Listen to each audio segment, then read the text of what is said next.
بسم اللہ الرحمن الرحیم۔ السلام علیکم دوستو، ایک لڑکی کہتی ہے کہ صبا اور میں ہم عمر تھیں۔ اس کی امی سے میری والدہ کی ایک عرصے سے دوستی تھی۔ دونوں کا میکا ایک ہی محلے میں تھا اور خالہ نورین یعنی صبا کی والدہ امی کی ہم جماعت بھی تھیں۔ حسن اتفاق امی کی شادی جس خاندان میں ہو گئی، خالہ نورین بھی بیاہ کر بعد میں اسی خاندان میں آ گئیں۔ یہ رشتہ امی نے اپنی ساس سے کہہ کر کروایا تھا۔ ان کی خواہش تھی کہ ان کی سہیلی قریب آ جائے۔ صابر انکل میرے والد کے دور کے رشتہ دار تھے۔ دونوں کے والد آپس میں غالباً خالہ زاد بھائی تھے۔ بہرحال صابر انکل کا گھر ہمارے گھر سے چند قدم دور تھا، لہٰذا امی کی کوشش کامیاب رہی اور شادی کے بعد بھی دونوں سہیلیوں کا ایک دوسرے کے گھر آنا جانا آسان ہو گیا تھا۔ دوستی اور مضبوط ہو گئی تھی۔ صابر انکل اور نورین خالہ کو اللہ تعالیٰ نے پہلے بیٹے سے اور پھر بیٹی سے نوازا، جس کا نام انہوں نے صبا رکھا۔ انہی دنوں میرے والدین کے یہاں دوسرے بچے کی پیدائش ہوئی، یعنی میں نے جنم لیا۔ یوں صبا مجھ سے صرف ایک ماہ بڑی تھی۔ جیسے ہمارے ماؤں کی آپس میں مثالی دوستی تھی، ویسے ہی میری بھی صبا سے دوستی ہو گئی۔ بچپن ساتھ گزرا، وقت گزرتے دیر نہیں لگتی، ہم دونوں اسکول جانے لگیں اور عمر کی منزلیں طے ہوتی گئیں۔ جن دنوں ہم 7ویں میں تھیں، خالہ نورین کی طبیعت خراب رہنے لگی۔ جب حسب معمول علاج معالجے سے فرق نہ پڑا تو تفصیلی میڈیکل چیک اپ کے لیے ان کو لاہور لے گئے۔ کافی ٹیسٹ وغیرہ کروانے کے بعد پتا چلا کہ ان کو کینسر ہو چکا ہے۔ بہرحال انکل صابر نے بیوی کا علاج کرانا شروع کر دیا۔ وہ بیچارے خانیوال سے لاہور آتے جاتے تھے۔ خالہ نورین کو شعاعیں لگتی تھیں، یعنی ریڈیشن سے علاج ہوا کرتا تھا۔ پھر آپریشن تجویز ہوا،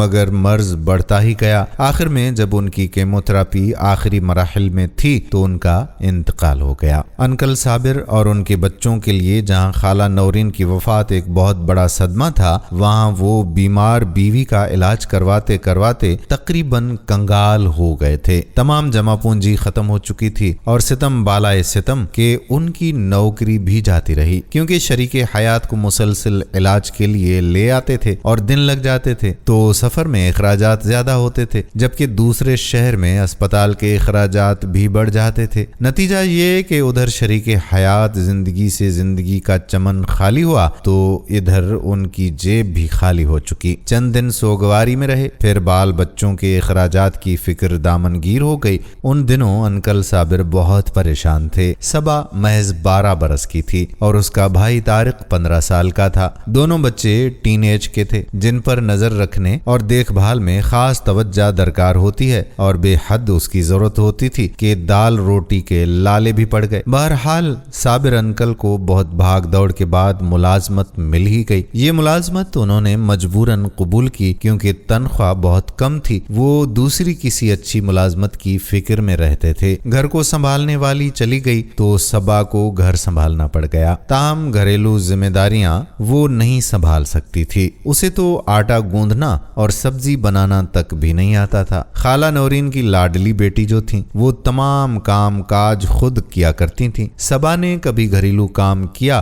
اور نہ اسے آتا تھا۔ شروع میں وہ خشک آٹا امی کے پاس لے آتی اور امی روٹی بنا کر دے دیتی تھیں، اکثر سالن بھی بنا کر بھجوا دیتی، لیکن یہ کب تک چلنا تھا؟ گھر میں اور 100 طرح کے کام ہوتے ہیں۔ اس عمر میں بیٹیوں کو ماؤں کے قرب کی بھی اشد ضرورت ہوتی ہے۔ جب انکل نے بچوں کو پریشان دیکھا، اپنی بہن سے مشورہ کیا۔ انہوں نے تجویز دی کہ بھائی صاحب دوسری شادی کر لو، ایسے تمام گھر کا انتظام نہیں چلے گا۔ کوئی سلیقہ مند اور ہمدرد دل رکھنے والی عورت ڈھونڈتی ہوں، جس کو سہارے کی ضرورت ہو، تو تمہارا گھر سنبھل جائے گا اور بچوں کو بھی ماں کی ممتا مل جائے گی۔ غرض اس کے بعد انکل کی بہن آنٹی رابعہ بس اسی جستجو میں لگ گئیں۔ جب ارد گرد کوئی مناسب رشتہ نہ ملا تو ایک رشتہ کروانے والی کا سہارا لیا، جس کے توسط سے ایک متوسط گھرانے کی پختہ عمر لڑکی سے رشتہ طے پا گیا۔ یوں صابر انکل مصباح کو بیاہ کر گھر لے آئے۔ شروع میں تو اس عورت نے چند دن بچوں کے ساتھ مناسب رویہ رکھا، پھر اپنا رنگ دکھانا آخر شروع کر ہی دیا۔ خاص طور پر صبا سے برا برتاؤ کرنے لگ گئی۔ بات بات پر اسے ڈانٹتی اور برتن وغیرہ دھلواتی، کچن صاف کرواتی۔ صبا چونکہ بہت لاڈلی بچی تھی، وہ سوتیلی ماں کے رویے سے بہت پریشان رہنے لگی، کیونکہ ماں اس کی روز شکایتیں طارق اور اس کے والد سے کرتی۔ طارق ایک ناسمجھ لڑکا تھا۔ وہ वो सौतीली माँ की बातों में आकर बहन को डांटने और झिड़कने लगा। सबा रोज स्कूल आती तो मुझसे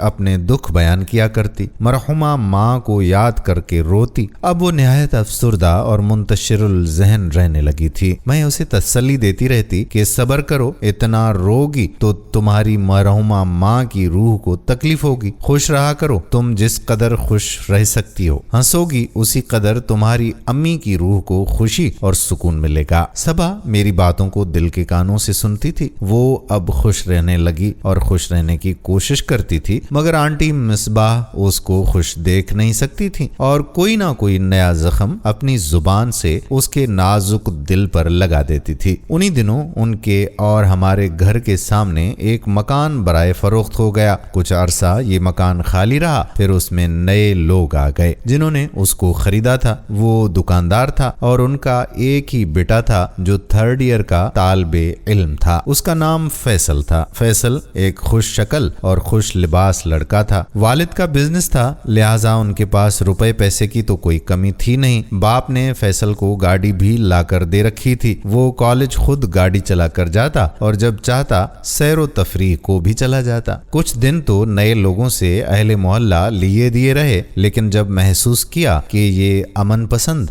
और अपने काम से काम रखने वाले लोग हैं तो मोहल्ले वालों ने उनको कबूल करना शुरू कर दिया। पास पड़ोस से औरतों का आपस में मेल जोल भी शुरू हो चुका था। ईद वगैरह पर सवैयां, सौगात और माह श्याम में अफ्तारी उनके घर भिजवाई जाने लगी। उन्होंने भी थोड़ा सा मेल जोल बढ़ा दिया। फैसल के वालिद सुबह सवेरे दुकानदारी को घर से निकल जाते थे। घर में फैसल के अलावा उसकी बहन और वालिदा रह जाती थीं। ये भी स्कूल कॉलेज चले जाते, तब माँ अकेली होकर बैठती। उनके यहाँ जुज वक्ती मुलाजमा आती थी जो कभी कभार हमारे घर भी आ निकलती। उसकी जुबानी फैसल की वालिदा के बारे में पता चला कि कुछ बीमार रहती हैं, ज्यादा कहीं आती जाती नहीं है, लेकिन बाअखलाक, नेक इतवार और सीधी सादी खातून हैं। अम्मी भी एक बार मिलकर आ गईं और बताया कि नेक नमाजी औरत है, ज्यादातर अपने बच्चों के कामों में ही मशगूल रहती है। मोहल्ले वालों की टोह लेने की उसे फुर्सत ही नहीं है। फैसल की बहन जवेरिया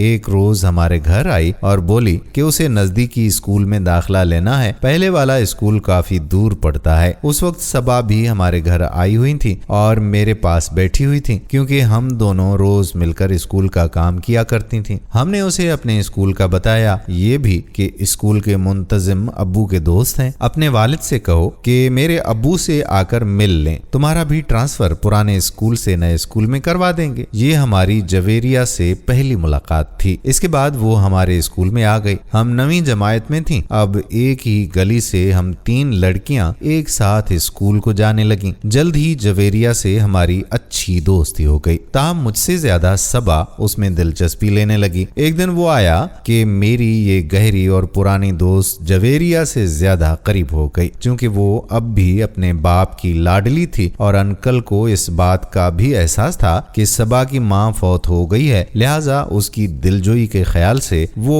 उसे मेरे या जवेरिया के घर आने जाने से मना नहीं करते थे। बाप की शह थी कि वो सौतीली माँ के रोकने पर भी ना रुकती। जब उसका दिल चाहता तो हमारे घर आ जाया करती। मैंने महसूस किया कि जब से वो जवेरिया के घर जाने लगी थी उसकी अफसुर्दगी में कमी आ गई थी। वो अब पहले से ज्यादा नॉर्मल और खुश रहने लगी थी। मुझसे ज्यादा वक्त जवेरिया के साथ गुजारती थी। उन दिनों चूंकि पढ़ाई की तरफ ध्यान देने की जरूरत थी और मैट्रिक अच्छे नंबरों से पास करने की आरजू भी थी, तो मैंने भी इस बात को ज्यादा महसूस ना किया कि सबा का क्यों जवेरिया की तरफ झुकाव हो गया है। वो चूंकि खुश रहने लगी थी, लिहाजा मुझे भी भला लगता था कि वो जवेरिया से मिले ताकि फूल की मानंद कली खिले और खिलती कली नजर आए। ये तो बाद में पता चला कि उसके भाई फैसल की खातिर उसने जवेरिया से राहो रस्म बढ़ा ली है। उसे फैसल पसंद आ गया और वो उसके इश्क में गिरफ्तार हो गई थी। जब लड़की की तरफ से अज खुद लिफ्ट मिलने लगे तो लाजमन लड़के भी दिलचस्पी लेते ही हैं। ये तो एक कुदरती अमर है। अब वो जब आती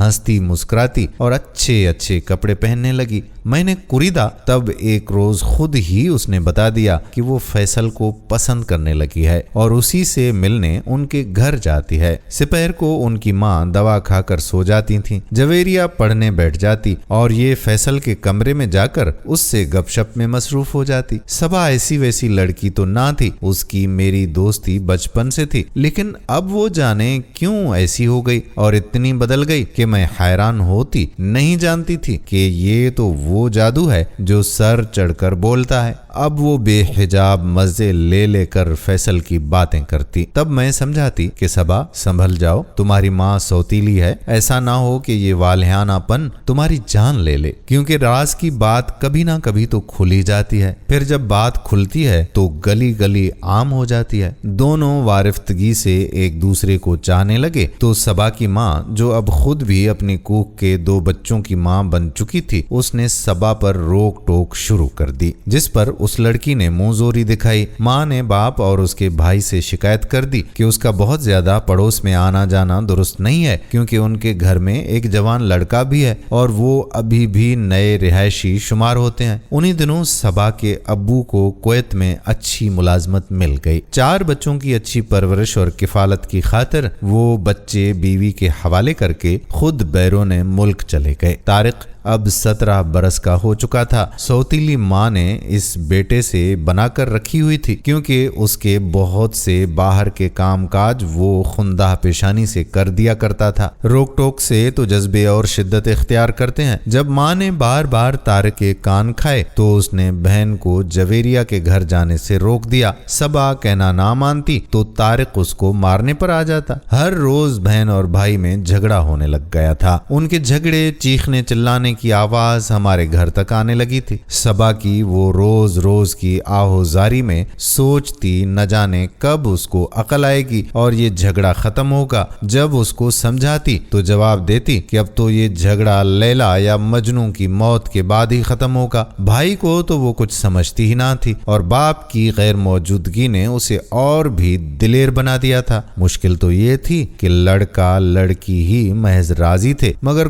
कोई और राजी ना था। यहाँ तक कि फैसल के घर वाले भी सब्बा का अपने घर आना पसंद ही नहीं करते थे। एक रोज जबकि अंकल आ गए, मैं उनके घर मिलने गई तो देखा कि सबा रो रही थी। अंकल का भी मूड बहुत खराब था। उधर सुना कि फैसल के घर वाले चले गए हैं और मकान बराए फरोख्त हो गया है। हमने उन्हीं दिनों मैट्रिक के सालाना पर्चे दिए थे। स्कूल में छुट्टियां हो गई थीं, इसलिए मेरी जवेरिया से मुलाकात ना हुई और सबा भी कुछ दिन से हमारे घर नहीं आ रही थी। तभी मैंने सोचा कि उसके घर जाकर पता करूं कि क्या बात है, क्यों नहीं आती। मैंने तो बचपन से मैट्रिक तक का तमाम वक्त सबा के साथ गुजारा था। जानती थी कि वो बुरी लड़की नहीं है, लेकिन वो अब सरकश जरूर हो गई थी। शायद सौतीली माँ के बुरे सलूक का रद्द अमल था। उधर बाप का बैरून मुल्क चले जाना और भाई का हर दम उससे झगड़ना, उस पर माँ की शिकायतों और तारिक की मार पीट से उसने और पर पुर्जे निकाल लिए तो घर वालों ने इस कदर सख्ती की कि फैसल की चाहत में दीवानी होकर उसने नई राहें तलाश कर ली। जब फैसल की वालिदा ने उसको अपने घर आने से मना किया तो वो आधी रात को तारीक गली में उससे मिलने को निकल जाती थी। ये सब वो मुझे बताती तो मैं उसे बहुत समझाती थी, हाथ तक जोड़े कि सबा खुदा के लिए होश करो, ऐसा ना हो कि अंकल को खबर हो जाए, वो आकर तुम्हारी तालीम खत्म करा दें और जल्दी में किसी ऐसे से ब्याह दें कि फिर अपनी इन बेवकूफियों पर पछताती रह जाओ। उसकी मगर नौबत ना आई। फैसल और उसके घर वाले मकान फरोख्त करके चले गए और फिर अंकल के आने के 2 हफ्तों के बाद ही अचानक पता चला कि सबा फौत हो गई है। ये हैरान कुन सा वाकया था, क्योंकि वो सेहतमंद थी, उसे कोई बीमारी भी ना थी, वो ऐसी ना थी कि खुदकुशी करती। उसे जिंदगी से बहुत प्यार हो गया था। उसने कभी मरने का लफ्ज लबों से निकाला तक नहीं था। फिर वो अचानक कैसे मर गई, ये एक बहुत बड़ा सवाल था और हम सब का सदमे से बुरा हाल था। सबा की माँ के लबों पर जो दास्तान थी वो भी खोखली लगती थी। उसका कहना था कि बस 2 दिन के बुखार में चटपट हो गई। खुदा जाने कैसा बुखार आया कि उसको सांस लेने का मौका भी ना दिया। मोहल्ले वाले भी सन्नाटे में आ गए। वो वो मुंह से कुछ ना कहते थे मगर दबी जुबान से आपस में शकूक व शुबहात का इजहार कर रहे होते थे। एक नर्स ने जो उसकी सौतीली माँ की जानने वाली थी उसने उसे आखिरी गुस्ल दिया था। मैट्रिक के बाद मेरे लिए अच्छा रिश्ता आ गया। सबा के बाद मेरे आगे पढ़ने और कॉलेज जाने के अरमान भी ठठर कर रह गए। बचपन का साथ याद आता तो आंसू ना थमते थे। दिल पढ़ाई से उचाट हो गया था। अब्बू भी बीमार रहने लगे थे। अम्मी ने समझा बुझाकर मुझे शादी के लिए राजी कर लिया। यूं मेरी शादी इंस्पेक्टर जाहिद से हो गई जो मेरी अम्मी के कजन के बेटे थे। मैं ब्याह कर जिस मोहल्ले में गई वो हमारे घर से ज्यादा दूर नहीं था। शादी के साल के बाद अल्लाह ताला ने बेटे की नेमत से सरफराज किया तो वालिदा चंद दिन मेरे पास आकर ठहरी। उन्हीं दिनों मेरी तबीयत खराब हो गई। हम अस्पताल आए तो वहाँ एक नर्स पर मेरे शोहर की नजर पड़ गई। वो उसे बगौर देखने लगे। पहले तो मैंने नजरअंदाज किया लेकिन जब कई बार उन्होंने उसकी जानिब तका तो मुझे बुरा लगा और मैंने आहिस्ता से कहा कि आप उस नर्स को घूर घूर कर क्यों देख रहे हैं। वो कहने लगे कि मुझे गलत मत समझो, मैं एक मुअम्मे का हल तलाश कर रहा हूँ। उन दिनों मैं काफी कमजोर हो गई थी। वालिदा ने उस नर्स से कहा कि अगर तुम घर आकर मेरी बेटी को इंजेक्शन लगा दिया करो तो मैं तुमको मुआवजा दे दिया करूंगी जो तुम कहोगी। नर्स ने पूछा कि आप कहाँ रहती हैं। अम्मी ने अपने घर का पता बताया क्योंकि उनका इरादा मुझे अपने घर चंद दिन ठहराने का था ताकि वो मेरी और मेरे बेटे की सही देखभाल अपने घर रहकर कर सकें। नर्स ने हामी भर ली। बोली ठीक है मैं आ जाऊंगी। आपके घर से मेरा घर ज्यादा फासले पर नहीं है। आपका घर साबिर साहब के मकान के करीब है ना। वालिदा ने कहा कि हाँ, लेकिन तुम उन लोगों को कैसे जानती हो। उसने कहा कि बस यूं ही एक बार किसी वजह से जाना हुआ था। उसके मुंह से बेइख्तियार निकल गया। अगले रोज शाम को वो नर्स आ गई। मुझे इंजेक्शन लगाना था। इत्तेफाक से मेरे मियाँ अम्मी के घर बैठे हुए थे। उन्होंने दोबारा उसे गौर से देखना शुरू कर दिया। फिर बोले कि शादी से कबल एक दिन मैं अपनी वालिदा के साथ आप लोगों के घर आया था तो मैंने इस औरत को साबिर अंकल के घर से निकलते देखा था। मुझे इस पर शक है। उस दिन तो ध्यान में ना आया लेकिन अब जबकि पता चला है कि ये नर्स है तो मेरे जहन में तुम्हारी सहेली सबा की नागहानी मौत का सबब एक अंदेशे के साथ उभर आया है। मैंने कहा आप किसी शक में पड़ गए हैं, आखिर पुलिस वाले हैं ना, आप लोगों को तो सभी मशकूक दिखाई देते हैं। बोले कि ठीक है लेकिन मुझे अब सबा की अचानक मौत की वजह समझ में आ रही है। जैसी कि उसकी तमाम राम कहानी तुमने सुनाई थी उसके पसे मंजर में फिर फैसल के घर वालों का अचानक घर फरोख्त करके कूच कर जाना। मैं हैरान थी कि इन्हें क्या हो गया है। वाकई के 1 साल के बाद उन्हें बाल की खाल उतारने की सूझी है। पुलिस वालों को तो आदत होती है बाल की खाल उतारने की, वरना मुजरिम कैसे पकड़े जाएं। उन्होंने नर्स के बारे में मालूमात जमा करनी शुरू कर दी। एक रोज पता चला कि नर्स गिरफ्तार हो गई है और उसको गिरफ्तार कराने में जाहिद साहब का भी बड़ा हाथ था। गिरफ्तार तो वो किसी और केस में हुई थी मगर जब पुलिस ने उससे अपने तरीके से तफ्तीश की तो उसने अपने साबिका कसूर भी उगल दिए। सबा का भी नाम लिया कि किस तरह उसके वालिदैन परेशान थे और उन्होंने अपनी इज्जत बचाने की खातिर उसको घर बुलाया और मुआवनत की दरख्वास्त की थी। उसने कहा कि अक्सर केसों में तो सब कुछ ठीक हो जाता है मगर सबा की बदकिस्मती कि वो जिंदगी की बाजी हार गई। उसके वालिदैन ने अपनी इज्जत बचाने की कोशिश में उस अनाड़ी औरत का सहारा लिया था। मेरे शोहर ने अंकल साबिर को तो गिरफ्तारी से बचा लिया मगर नर्स को नहीं बचाया क्योंकि वो कई ऐसे केसों में माजी में मुआवनत कर चुकी थी। बहरहाल खुदा हर किसी की बेटी की इज्जत व आबरू की हिफाजत करे क्योंकि बेटियां ही तो माँ बाप की इज्जत की लाज होती हैं। अगर वो लग़्ज़िशों का शिकार हो जाएं तो यकीनन इज्जत के साथ कभी कभार जान भी गंवानी पड़ जाती है। हिना के केस में भी ऐसा ही हुआ था कि जब उसकी माँ ना रही और उसके बाप ने दूसरी शादी कर ली तो वो इस तरह से कि जैसे सगी माँ अपने बच्चों की परवरिश करती है वैसी परवरिश ना कर सके और सबा गलत राह पर चल निकली और शादी से पहले ही गलत कदम उठाया जिसका नतीजा ये निकला कि माँ बाप को अपनी इज्जत बचाने की खातिर ऐसा कदम उठाना पड़ा कि जिसमें बज़ाहिर उनकी इज्जत तो बच गई लेकिन सबा अपनी जान से गई। इसलिए तमाम लड़कियों से गुजारिश है कि खुदारा फूंक फूंक कर कदम रखा करें, कोई ऐसा कदम ना उठाएं कि जिसकी वजह से आपके घर वालों की, माँ बाप की इज्जत दांव पर लगे। और ये हकीकत है कि शायद अगर सबा की सगी माँ जिंदा होती तो ऐसी नौबत ना आती। सच कहते हैं कि माँ बिना घर सूना। आपका इस बारे में क्या ख्याल है? कमेंट बॉक्स में अपनी राय का इजहार लाजमी कीजिएगा। वीडियो अच्छी लगी हो तो दूसरों की इस्लाह के लिए इस वीडियो को शेयर जरूर कीजिएगा। इस कहानी में जो भी नाम शामिल किए गए वो तमाम तर नाम फर्जी थे, लिहाजा अपनी तरफ इस वीडियो को मंसूब मत कीजिएगा। आने वाली वीडियो तक अपने मेजबान कादिर बख्श कल्होड़ो को इजाजत दीजिए। अल्लाह हाफिज।